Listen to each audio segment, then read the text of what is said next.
the subject matter, and then a few years later the book came out. And I said, oh, this is a really cool book. So it's really been a lot of fun teaching it. We only have, after tonight, 2 more weeks of this class, at least in person. We may need a 3rd week, which we can do on video if we don't get to the end of it, but we have made a tremendous amount of progress so far. Every week we have been learning in the merit of a refuah shlema, of a recovery for our friend Aviva Galia Basima. And about 6 weeks ago, we also started learning in the merit of more powder, and it's been working. So on both fronts, thankfully. So thank you everyone for doing that. We have a lot of ground to cover tonight. I just made a list of some of the topics that we're going to get through in this next 45 minutes or so. We are going to discover a whole new set of laws. We've learned about the 613 commandments, the 613 laws, the 10 commandments, which really aren't 10 commandments. They're just major principles. We learned that those 10 are actually 5 and 5, and they all fit together. But we're going to address a new category. We are also going to get into how does Judaism, or how does God, see non-Jews. So I'm especially grateful that we have some non-Jews here tonight to see what God thinks of them. But but we're also, we're studying here in the state of Utah. We're in Park City. For those of you watching on video, we're about 250 feet away from a ski lift. It may be the only shear within 250 feet, regular class every week, just a couple hundred feet away from a ski lift. But we're doing it here in Utah, so we're also going to address the idea of missionaries and the idea of, does Judaism have missionaries? Do we proselytize? If so, why? And if not, why not? We're going to get a deeper understanding of the concept of converting to Judaism. And then one of the prayers that we always get into is the Shema. And we're going to get a deeper understanding of that prayer tonight. We're also going to discuss a prayer called Aleinu. It's a prayer that we say at the end of pretty much every prayer service. And there is a paradox in this prayer. And we're going to explain what that paradox is. And then we're going to understand the answer to that paradox, how that gives us more insights into the fundamentals of Judaism. And then we're going to get into the 3 major Jewish holidays, which we've talked about in the past. But we're going to look at them and see what they are in historical context and how they fit into the history of the world and Judaism's view on it. So there's a lot to cover tonight. But what would be one of these classes if we didn't get into a little bit of gematria in the numerics? There's this idea of numerics that every letter has a numerical value. So A would be 1, B would be 2, Aleph would be 1, Beis would be 2. And there's a numeric system. So it's not linear like the 10th letter isn't 10 and the 11th letter isn't 11, but they get into higher numbers. So we're going to come into some really interesting numerics in tonight's class, because that's what we do here. And again, the idea of numerics is not to prove that something means something, but it gives us additional insight into the meaning of the words, because the words, in the Hebrew words, aren't just words, names aren't just names, but they relay the essence of the meaning of the word, or in the case of a name, the name tells us something about the essence of who the person is. And just a couple of weeks ago, we talked about Jacob, and Jacob's name was changed because in the story, his essence had changed. And the meaning of Jacob, it basically means a heel, and he was a heel, he was stepped upon. And then when the time finally came where he decided he had to change and fight when it became necessary, his name changed to Yisrael, to Israel. So the essence of something is the word and the name. And we're going to get into a little bit more of the name and the numerics in this discussion tonight. So I talked about a new set of laws. Does anyone have any idea of the other set of laws? There are 613 laws for Jews. Any other sets of laws? Jody? Noahide laws. There are Noahide laws. And what are the Noahide laws? What does that mean? There are 7 of them. There are 7 Noahide laws. And who do they apply to? Non-Jews. Non-Jews.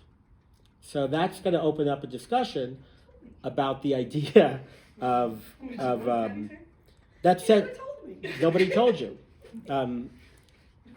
It sets the context of how Judaism, or how God in Judaism sees non-Jews.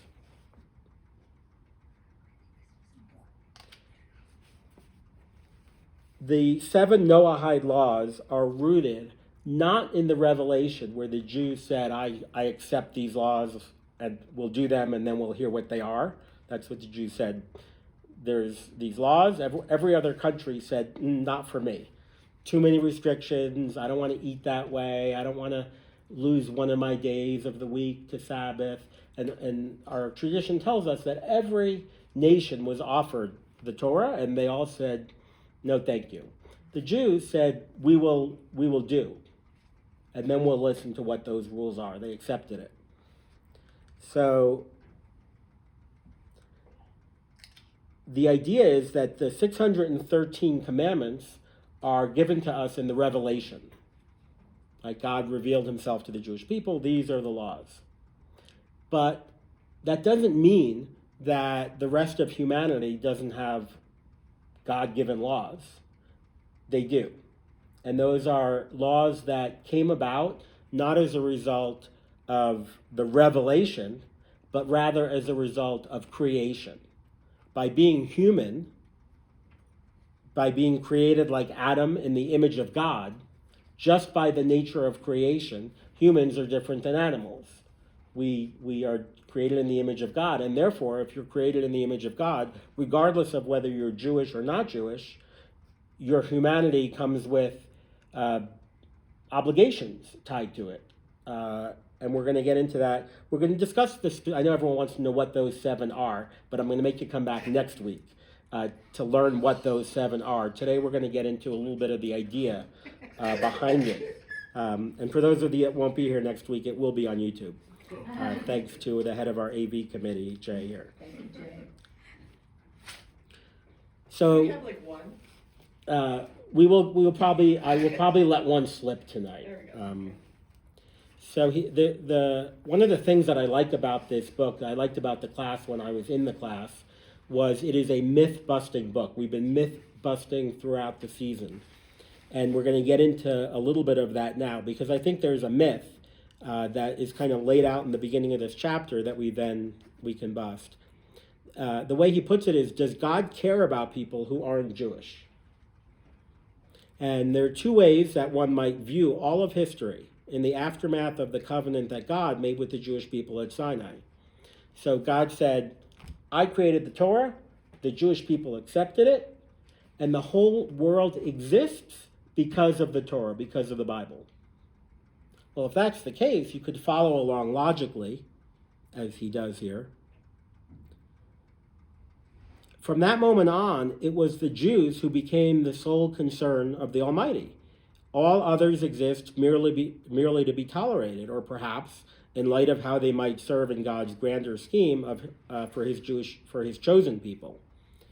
In this one view, this logical progression that we're going to debunk, non-Jews forfeited all rights and no longer enjoy any favor in God's eyes.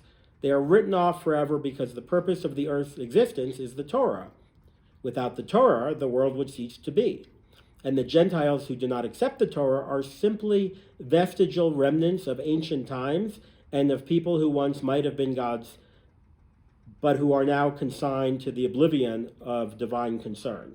So that's I think a common thought that people say, well, the Jews have their Torah, that's what they think God says, and the rest of us are not relevant anymore. So that's one interpretation of what how Judaism sees non-Jews. But as you can imagine, that's actually not the case. That's one of the myths that we're going to debunk. God created the entire world and made Adam in his image. That makes all humanity one, at least in some measure, with the Creator. It lends humanity divine dignity. It sets humans apart from the beasts that preceded them in the acts of creation. Human existence is imbued with a level of holiness. Divine stature imposes obligation. These, if mastered, makes humans worthy of some measure of immortality. The refusal of non-Jews to accept all of the 613 commandments is but a temporary aberration. The goal must be for all descendants of Adam to live as God had intended. Until that time, the human race is incomplete, yet a human being is almost divine, a little lower than the angels. The goal of history will be to have the Jews serve as a catalyst for the rest of the world to ensure that they will have what we have already grasped to combine the heritage of all. So the 613 laws are kind of like an ideal that the Jews accepted. The rest of the world didn't accept it at the time, but as we're going to get into in the class, some people who were not Jewish actually accepted these and were completely accepted. But just to give you a little bit more insight, he writes, the very existence of the Noahide laws that Jody talked about implies that God continues to hold all people accountable for their actions. The Jerusalem Talmud teaches, quote, the righteous of the nations of the world will have a share in the world to come. A Jew believes that a righteous Gentile, one who observes the 7 Noahide laws, still finds room in the heavenly kingdom, for God has not disavowed anyone. And the Jewish view on the heavenly kingdom, on afterlife, is basically that you are basking in the presence of God. We don't know what that means exactly, but we know that the people who live according to the commandments have a better understanding of God, and the way I see it, will have more of a front row seat, sitting closer to God. So if you follow along in that analogy, all Jews have the potential to get into that room. The ones who were more pious, who were more learned, who were more spiritually refined, will be able to connect in that afterlife better with God. They'll have a front row seat, if you will. Somebody who was not as pious but kept the commandments will be in the room but maybe not as close. So following that analogy, a non-Jew who was not commanded the 613 mitzvos, the commandments, they still get into the room. So long as they kept the 7 Noahide laws, they are in as well in the afterlife. Now, we've done a lot of comparative religion in this class, and Rabbi Blech does a very good job of putting it in a way that is not meant to put down one religion over the other. It is really for comparative purposes to get better insight into the understanding of the fundamentals of Jewish belief. I hope I can relay that as sensitively as he does in the book. But in Christianity, if you don't accept Jesus, no matter how good of a person you were, you're not in. You don't get into that room, if you will. That's why Christians send missionaries to Africa and far-flung places around the world to say to these good people, hey, if you don't believe in Jesus, you're not in. We want you in. Believe. Regardless of whether you were a murderer or what other things you did. At the end of the day, you better accept. Contrasting that with Judaism, where if you're not a member of the tribe, you still get in so long as you keep these 7 basic Noahide laws. They're basic laws of humanity. So if you wanted one example, thou shalt not murder. Because Cain killed Abel and was held accountable for that. Now that came before the Torah, where we learned that you shall not murder. Right? We had a whole class on thou shalt not kill. It really means not murder. It's self-defense, and there are all sorts of exceptions. But the idea is that even before the Torah was given, there was an understanding of these basic insights into humanity, of what we can do and what we can't do. The importance of the Noahide laws helps us understand why Judaism differs so dramatically from Christianity in its approach to conversion. May someone become a Jew by choice? Can one become a member of the community of Israel through acceptance of the Torah and mitzvos? Can you opt in? Or is it a private club? We're the chosen people, right? Actually, the Jews are known as the chosen people, but it's really not a good term. We're actually the people who chose, right? The Jews said, we accept these commandments. So it's not that God chose us. We aren't the chosen people. The Jews are the choosing people. We chose to opt into this. So when it comes to converts, can someone convert? Most decidedly, yes. Judaism is not a race, but a religion. Jethro, or Yitro, and Ruth stand as paradigms, male and female, of pagans who saw the light and became members of our people, and they were fully accepted. So remember these two names, Jethro and Ruth, as paradigms of non-believers, if you will, pagans, who saw the light, if you will, and became Jews and were accepted to a degree that will, I think, shock you. Surprising to me if you don't know it. But before we get into that, the question is asked, why did God give the Torah in the desert of Sinai rather than in the Holy Land? So here you have this most important historical moment, the revelation, where God gave the Jewish people the Torah. You would think it would have been done in Jerusalem, in Israel, maybe at the temple, the holiest place.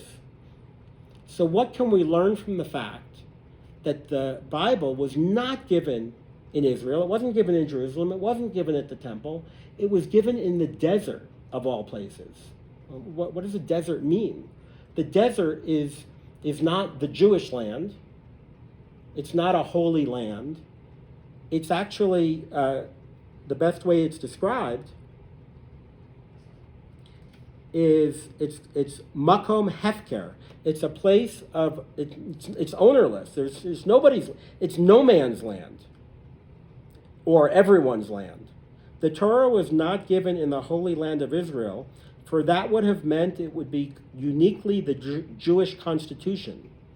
Instead, it was given in a space owned by all humankind, for it was actually intended for all. The purpose is to turn a world without law, which by definition is a barren desert, into a blooming, fertile, and productive place for human existence. But in order to have a blooming, fertile place, there has to be some legal structure. There have to be laws. And that's another hint to one of the 7 Noahide laws. So we mentioned Yitro. It's the name of the biblical portion of which we read the account of the Revelation. So isn't it strange that, so each week we read the Torah, we read a different portion. Wouldn't you think that the name of that portion would be called Moses? Moses is the one that went up and got the Bible and brought it down. But it's called Yitro. The parsa is called Yitro. Now, Yitro was not born Jewish, right? Yitro and Ruth were not born Jewish. So why would the name of the portion be Jethro?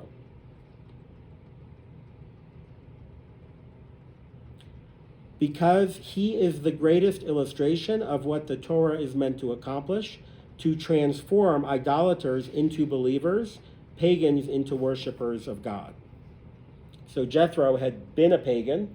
He came around, and he is a paradigm, an example of someone who was not part of the Jewish people, but it understood how he should behave, and he is fully accepted. And not only is he fully accepted, the name of the portion where we talk about the Torah is named after a non-Jew, believe it or not. So I talked about we're going to get into gematria, into numerics. This is probably the most, I think, the most fun one we've done so far. And I'm going to require some audience participation. So in the festival of Shavuot, Shavuos is one of the big 3 festivals that we have. We have 3 festivals. We have lots of holidays, but 3 specific festivals that people would go to Jerusalem for. They're like the big 3 holidays. Hanukkah is not one of them. People think Hanukkah is the big one, but it's not.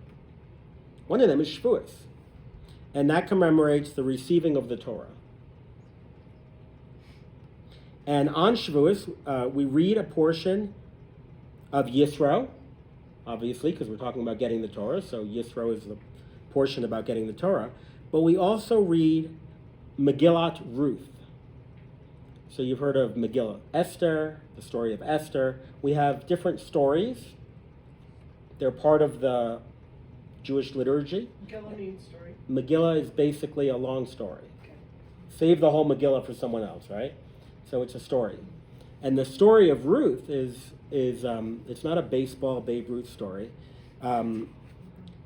It's about this woman named Ruth who was a Moabite woman, and her name was Ruth. So let's do the math. If her name, Resh Vav Tav. Resh is who's good at math? Kurt's good at math. Hmm? I forgot that already. Ah, so Ruth, Resh Vav Tav. Resh is 200. Vav is the sixth letter. It is 6. And Tav, the fourth letter is, the third letter, is 400. So what is the numerical value of the convert Ruth? 606. 606. Anyone good at math? Mathematical puzzle. 606. What is it? It's close to something.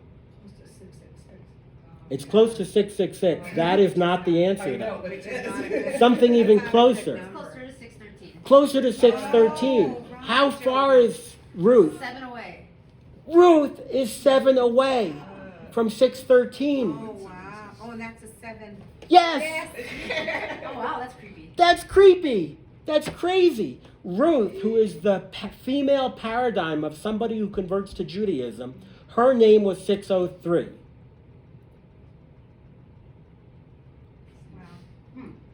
Add 7, 606. 606, plus 7, 613. She originally had the obligation of 7, like everybody else, because she was human. She had 7 basic laws of humanity, such as do not murder and have a basic structure of laws. I'm going to get in the other 5 next week. I'm not telling you the other 5. I'm not telling you the other 5. You got to come back. But Ruth had 7 commandments because everyone had 7 commandments. But remember I said the essence of someone's name is who they are? Ruth took on an additional 606. That's totally creepy. Yeah. So the name and the numerics of the name, that explains how, when I earlier said that a name is what was someone's essence, and numerics give us a hint as to who they are. There's no better way to illustrate that point to say Ruth, who took on these extra commandments, she took on these extra commandments, and that is the value, the numeric value of her name.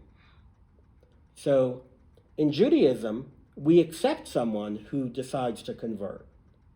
And one of the laws is that you welcome a stranger into your house, someone who is not Jewish. If someone chooses to convert, we're not allowed to say, oh, this person is a convert.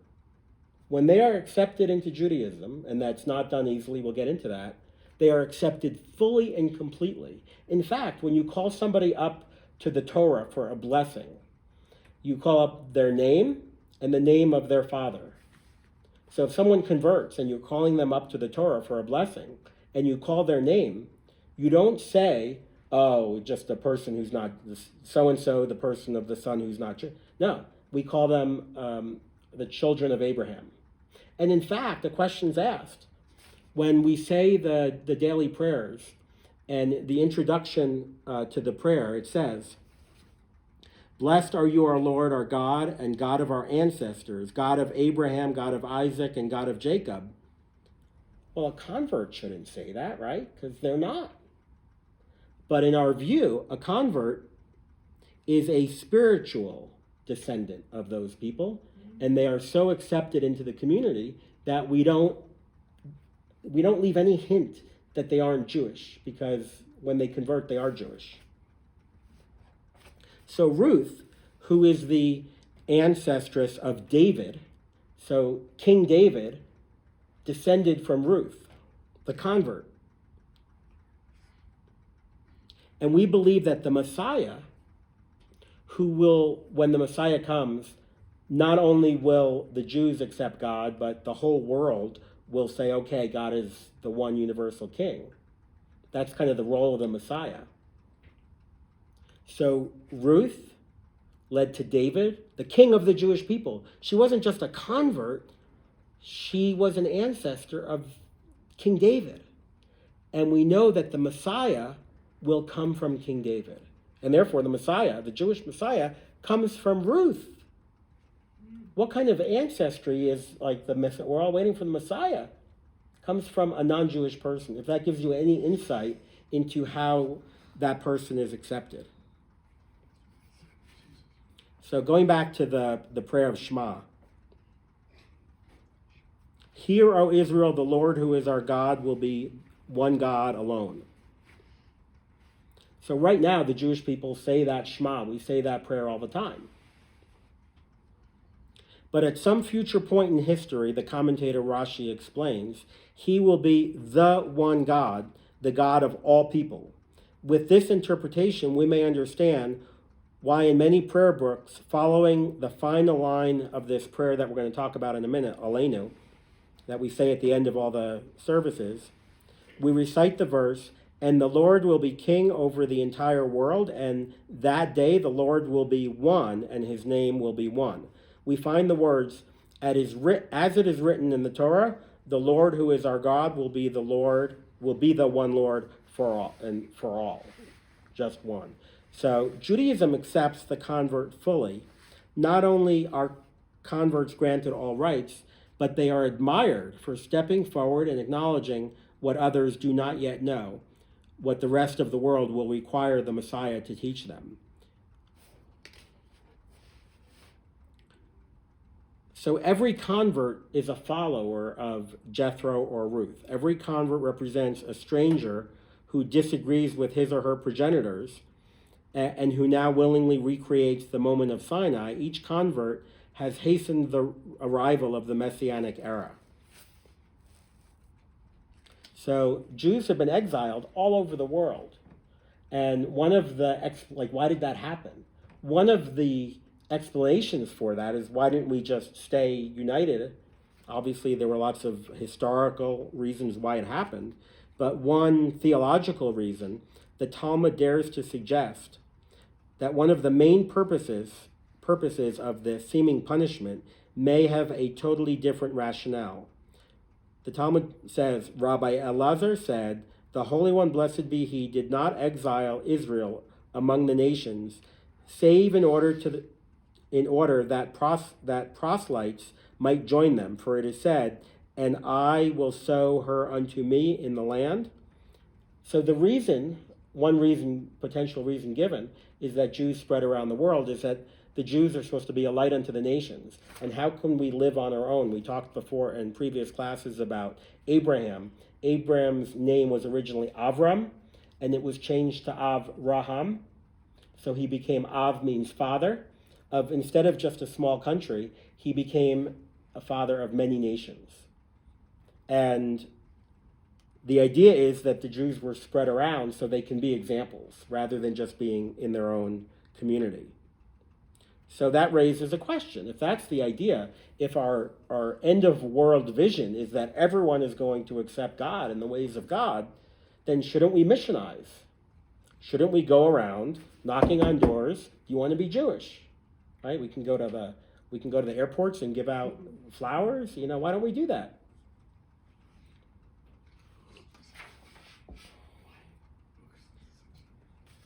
The reason has far-reaching implications. Quote, know before who you are destined to give a final accounting, from the ethics of our fathers. So we believe that when our days are up and when it's time to come to meet our Maker, we're going to have to account for whether we kept the laws that were commanded to us. We talked last week about the parable about the guy who was not such a good person, but was very wealthy. And he was called to meet his Maker, and he saw everyone who had given a lot of charity was getting a free pass. They may not have done all the commandments, but they gave charity, and a lot of their bad deeds were wiped out. So this guy said, when it came his turn, he said, I may not have been a good person, I didn't have many good deeds, but I have my checkbook with me, and I'll write a big check. and he heard back from the angels.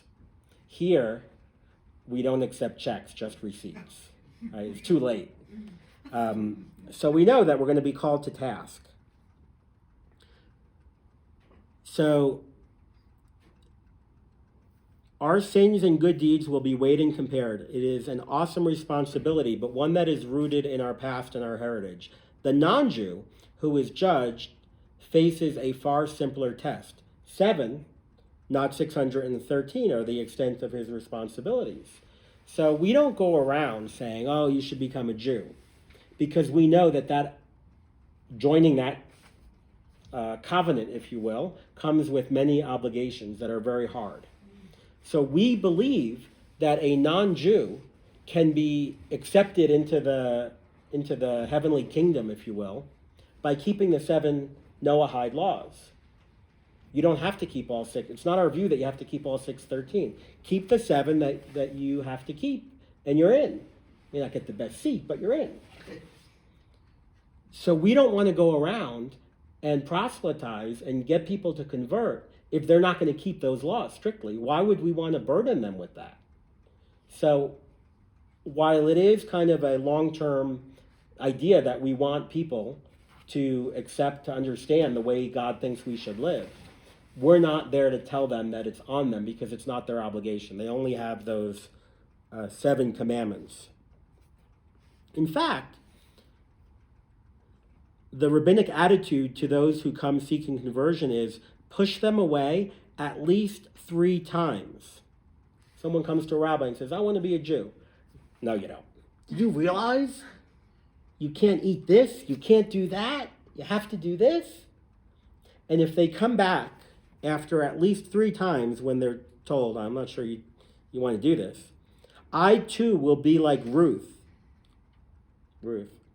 Your people will be my people. This is what Ruth said. Your people will be my people. Your God will be my God. His law will be my law. Then we will embrace the stranger and be grateful for the addition of a soul whose acceptance will bring the convert to a higher level of reward in the afterlife. And as we said, Christianity brings an entirely different premise. All those who do not believe in Jesus, all those who are not baptized, are eternally damned.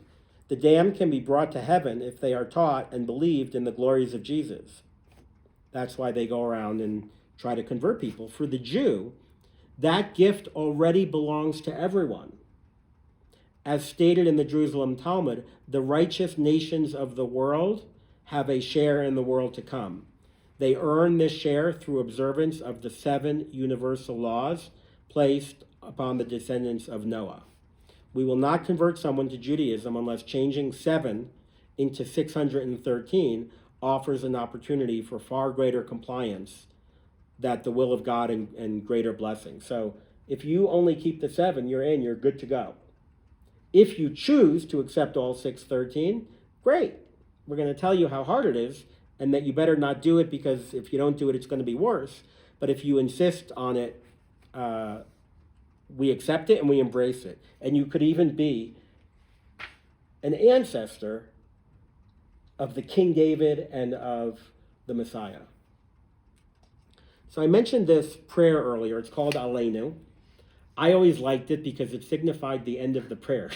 Like, okay, we're up to that. We're almost done. Okay? But it brings into sharp contrast the 2 seemingly opposite ideas of particularism versus universalism. What does that mean? The first part, there are 2 main parts to the Aleinu prayer. The first part would illustrate particularism, that it's all about the Jews. I'll just read a couple lines from the prayer. It is our duty to praise the Master of all, for he has not made us like the nations of the land. He has not assigned our portion like theirs, not our lot like their multitudes. But we bend our knees and acknowledge our thanks before the King who reigns over kings. Blessed is he. So the whole idea is he is our God and there is none other. True is our God, talking about the Jewish people. So the first section of Aleinu, of this prayer that we say in every prayer service, it's about us. It's a particularism. But then, the second part of the prayer is universalism. In fact, it says, "Therefore we put our hope in you, Lord our God, that we may soon see your mighty splendor, to remove detestable idolatry from the earth, and false gods will be utterly cut off, to perfect the universe through the Almighty's sovereignty. Then all humanity will call upon your name, to turn all the earth's wickedness toward you. All the world's inhabitants will recognize and know that, it's all about everybody." So it seems like these are two contradicting ideas. How can the two paragraphs be reconciled? Either it's about the Jews or it's about universalism. Indeed, Judaism acknowledged the truth of both. The first, Jewish separatism, is meant to lead to the second. We must retain our distinctiveness so that the entire world can be sanctified through the holiness of the Jew. So we were spread around so that we can be a light unto the nations. So we're going to get into a quick, because we're covering lots of topics tonight, we're going to get into a quick side point. We are in the, who knows what Jewish month we're in? Yes. Adar. We're in the month of Adar. It's the time that we celebrate the holiday of Purim. It's a very good month. But we are in the first month of Adar. This year we have 2 months of Adar. It's such a good month, we do it twice, not every year. This year is actually a pretty unique year because it is the February 29th. We don't have that very often. It is a leap year on the solar calendar. We have an extra day. But this year, not only was it a leap year on the solar calendar where we had February 29th, one whole extra day. In Judaism, we do it right. We get a whole extra month. And this year is a Jewish leap year. So the month of Adar, which is a good month, we actually do it twice. And we don't do it every year. Obviously, you're not going to have a leap year every month. But the idea is that we've got this this secular calendar, this solar calendar that everyone else goes by, and the Jews and the Muslims keep the lunar calendar. The problem is the lunar calendar has a little bit fewer days. And if we didn't correct it with a leap year, where we don't have an extra day, we have a whole extra month, we would be celebrating all the holidays at the wrong times. And in fact, the holidays are seasonal, and we're going to get into that next. That each holiday plays a certain role in where we are historically, and each holiday has to be at its preordained time. It has to be in the right season. So, like Hanukkah, we won't celebrate Hanukkah in July, right? Passover is a spring holiday, and if we only did it on the lunar calendar, we'd be celebrating it all at the wrong time. So last time I mentioned this, people asked, how often do we have a leap year? And it's a little complicated, but I looked it up. We are on a 19-year cycle, right? Because we don't keep things simple. There's a 19-year cycle in order to match up the lunar calendar with the solar calendar. Now, in the times of the temple, the Sanhedrin, the big court, decided, is this going to be a leap year or is this not going to be a leap year? And they had 3 defining factors if we need to add an extra month this year. And as someone who's into gardening and agriculture, a lot of it is agriculturally related, they looked at the grain. And if we're falling behind on the calendar, let's say right now, and the grain isn't really starting to come up, we may need an extra month. If the produce on the tree wasn't starting to form, must be early, let's add another month. And finally, the spring equinox, if it was late, they said we must not be on schedule and we have to add an extra month. But now that we don't have that Sanhedrin, we don't have that court, Rabbi Hillel had to come up with, we had to come up with, and Rabbi Hillel did this, he came up with this 19-year cycle. There are 7 leap years. in every 19 years. They fall out on year 3, 6, 8, 11, 14, 17, and 19. 7 leap years, like this, and this year happens to be one, but it's not so common that one of those leap years falls out on the same year as February 29th. So it's kind of a double whammy. It's been a long year, hasn't it? Now I know why.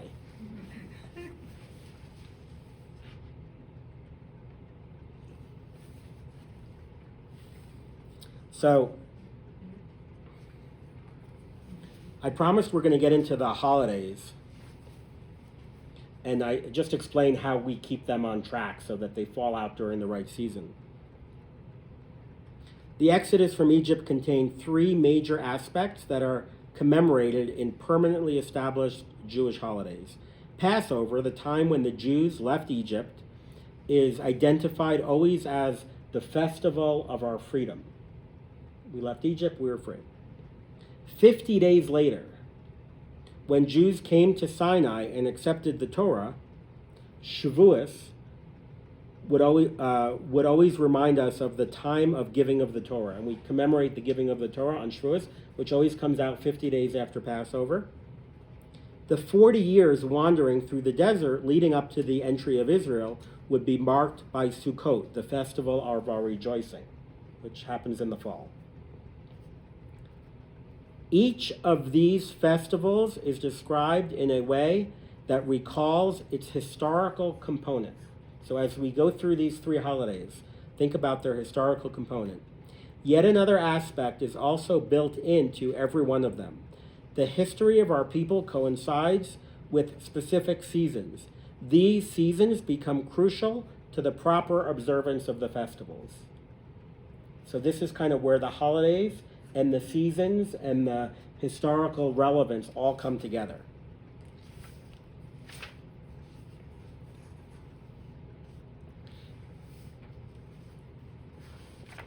So first we'll do Passover. The emphasis on season, in addition to the historical basis for Passover, is true for the other 2 festivals in the series. In the Bible and in prayer, Shavuos, which we talked about earlier, where we read the story of Ruth and Jethro, the chapter of the Torah called Jethro, where we receive the Torah. Shavuos is referred to as Chag HaBikurim, the festival of first fruits. So if Passover is the season of spring, Shavuos is the season of the first fruits. Farmers saw the first of their harvest ripen at this time of year. Sukkot, the last in the series, must always occur in the fall so that its agricultural title applies, Chag HaAsif, the festival of the harvest. So in Judaism, there is a harvest festival. It is Sukkot, and that's why we make sure it falls out in the fall, because that's the harvest season. So this is where I thought it got really interesting. To what may Passover be best compared? God finds a people he feels worthy of deliverance. To them he will subsequently give the Torah. They will be the bearers of his mission after the long darkness of historic winter. So we're not looking at just the year, we're looking at in a historical context. After historically we had a long winter,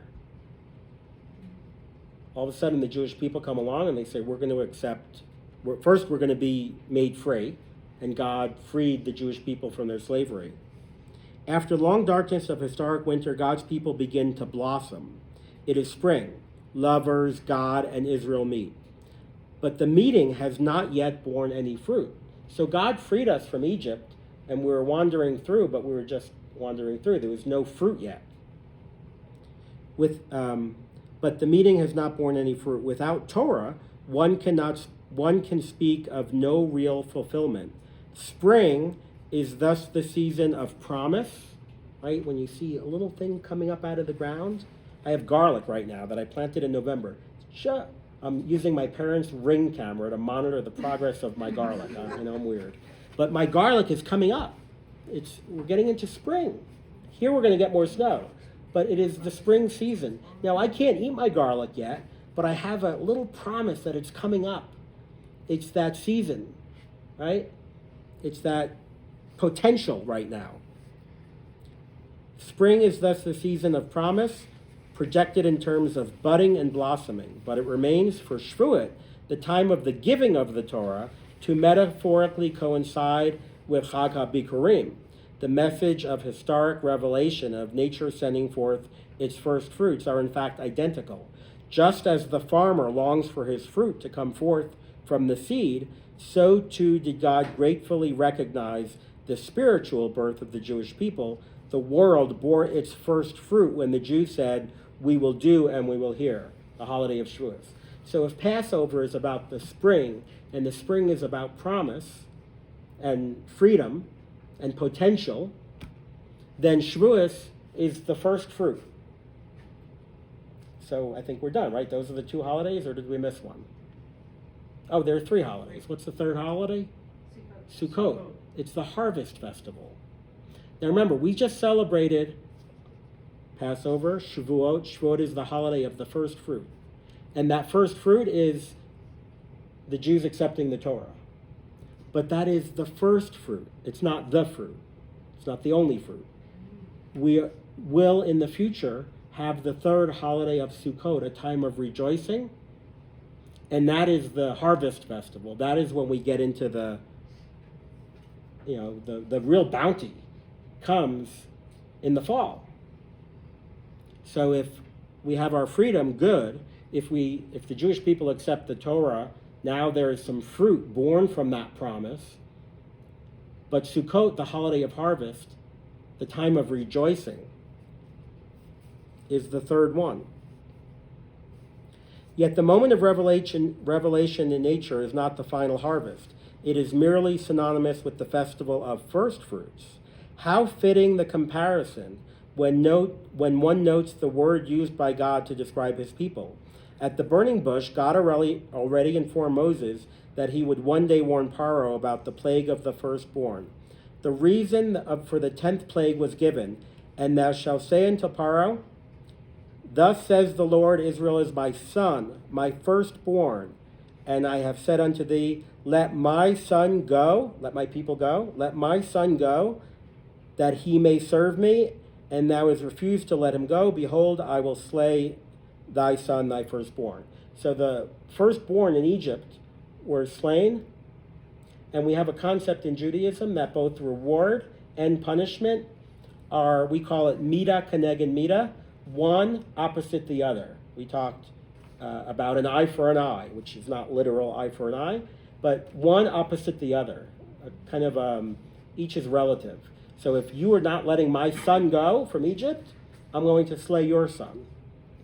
The firstborn of Egypt were slain because Paro had harmed God's firstborn.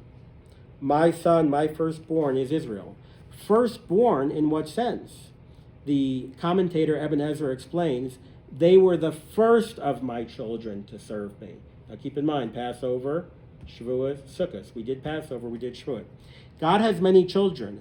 Everyone on earth is, of course, one of his creations. Right? We debunked that myth that the world was created for the Torah and therefore nobody else matters except the Jews. We see that Ruth was an ancestor to the King David and to Messiah. What is the uniqueness of the Jewish people? Not that we are his only child, but rather that we are his first. We are, as it were, the first fruits. So we would be compared to the Shavuot holiday. We were the first one to accept the Torah.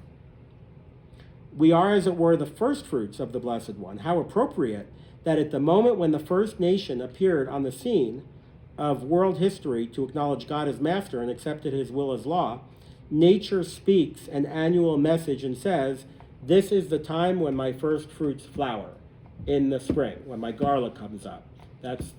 Or actually Shavuot. The spring was freedom. Shavuot is the first fruit, receiving the Torah, when the Jews received the Torah. First fruits are not the final harvest.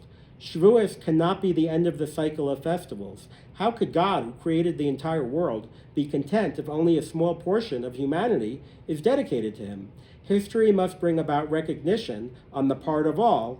From first fruits, we must eventually proceed to a gathering of the crops in the fields.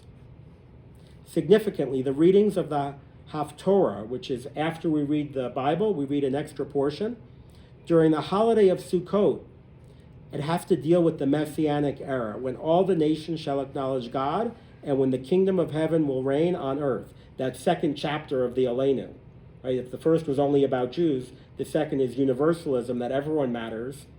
If Passover commemorates Exodus and Shavuos, the revelation, then Sukkot speaks of a time that has not yet materialized, the time commensurate with the final harvest, the epoch when the first fruits of the Jewish people will be followed by all people, as symbolized through the 70 sacrifices offered on Sukkot. The 70 is the 70 nations of the world. Passover is the festival of freedom, and Shavuos is the time of the giving of the Torah, but Sukkot is the time of rejoicing. It is a very happy festival. First of all, it's the harvest. Sukkot is the time of rejoicing in the fullest sense of the world, rejoicing for the end of history. That doesn't mean the whole world's going to blow up and die, but it means that everyone will come to understand that there is one God. At the very end of Sukkot, there's another holiday. It's a holiday that I think we all know now.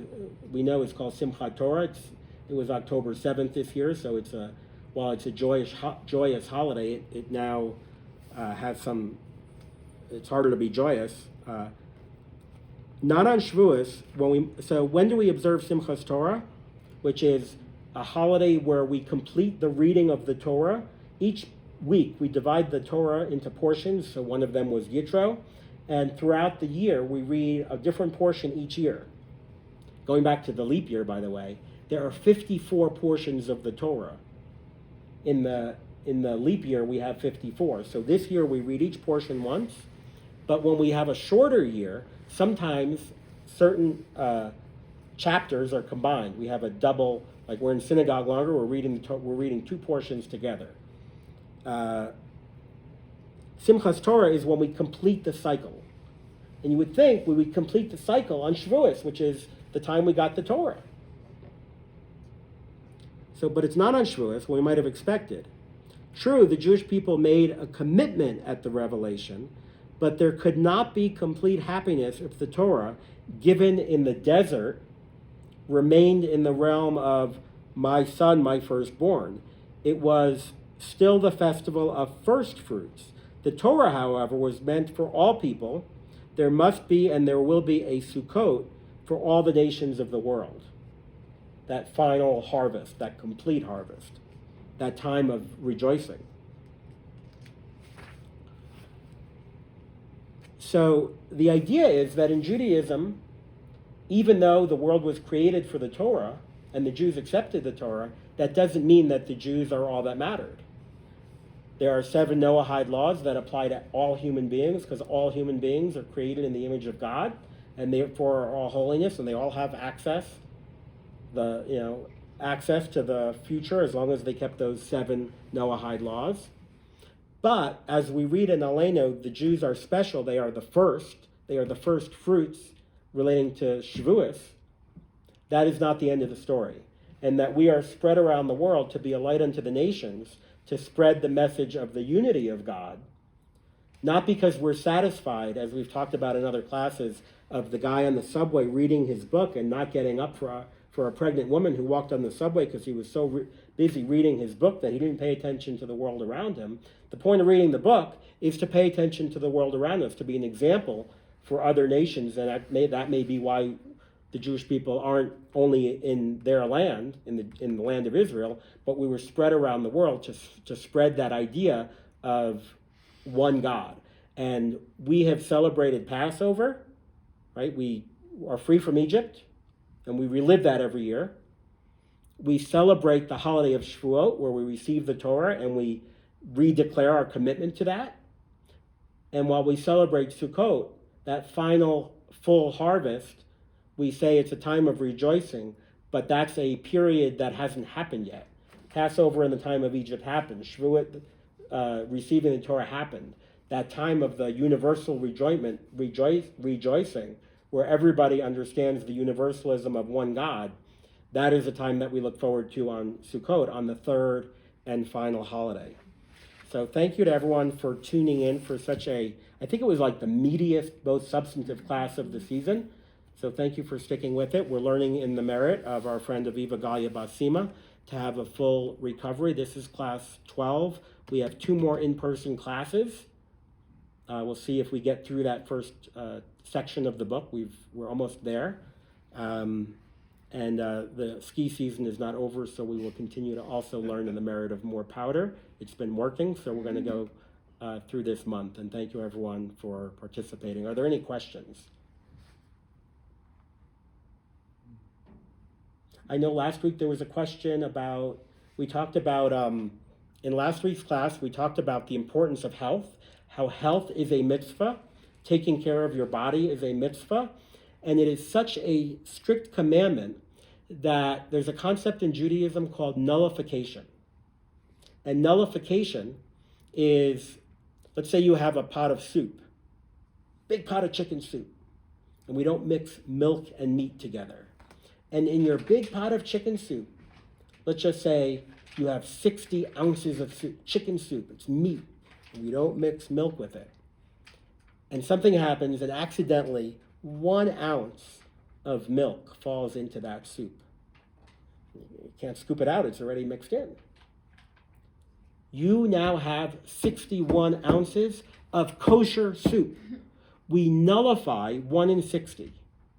And the reason we talked about that last week is because there is this concept of nullification. If there's a tiny amount of something in a bigger amount, that tiny amount is nullified. 1 in 60 is the most strict.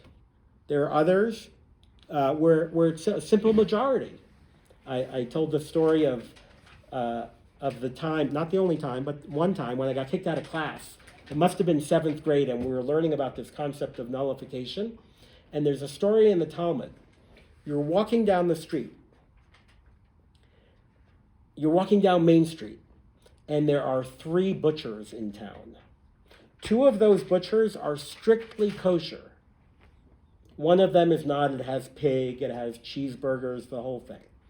2 of them are kosher, and you completely kosher, strictly blood kosher.